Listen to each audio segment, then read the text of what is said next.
1933006. Di sini saya akan menjelaskan penjelasan dari pertanyaan kuis 4, yaitu bagaimana fase efektor di dalam imun humoral.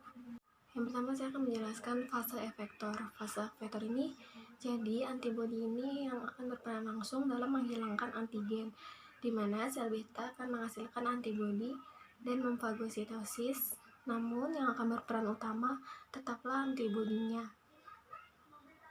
Fase efektor dalam imun humoral itu ada 4. Yang pertama itu ada netralisasi. Nah, apa sih yang bakal terjadi jika tubuh kita ini tidak ada antibodi atau tanpa antibodi? Nah, jika tubuh kita tidak ada antibodi, maka sel tubuh kita ketika misalkan ada patogen ataupun virus yang masuk atau mikroba yang masuk ke dalam sel, maka langsung menginfeksi karena ada reseptornya, ada infeksi intrasel. Contohnya itu pada kasus tuberkulosis. Sel epitelnya pun bisa terinfeksi jika tidak ada antibodi tersebut. Nah, lain halnya lagi jika tubuh kita ini ada antibodi, jadi sel tubuh akan diikat atau ditempeli oleh antibodi sehingga antigen tidak bisa masuk lagi ke dalam sel dan tidak bisa berikatan, maka dinamakan dengan netralisasi.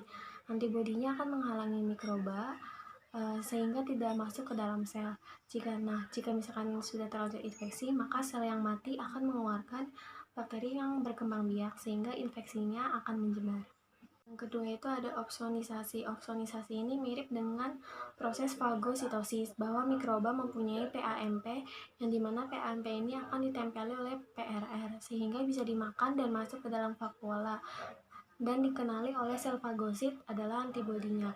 Antigen sudah diopsonisasi oleh antibodi, lalu mikroba dibawa ke sel fagosit untuk difagositosis, diselubungin menjadi fagosom, kemudian digabung dengan lisosom melalui perantara antibodi. Keempat itu ada aktivasi komplement. Komplement harus diaktifasi oleh antibodi yang nempel ataupun antigen yang di mikroba, maka akan dikenali oleh komplement tersebut. Bisa menyebabkan datangnya sel fagosit.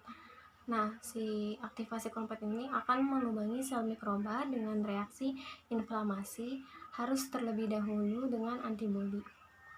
Yang keempat itu ada aktivasi komplement.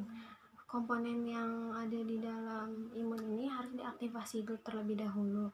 Nah, ketika ada antibodi yang menempel di antigen ataupun di mikroba, maka akan dikenali oleh komplement, yang dimana bisa menyebabkan datangnya sel fagosit. Sel fagosit ini kemudian akan melubangi sel mikroba dengan reaksi inflamasi. Sekian presentasi dari saya tentang fase efektor dalam imun humoral. Kurang lebihnya mohon maaf. Wassalamualaikum warahmatullahi wabarakatuh.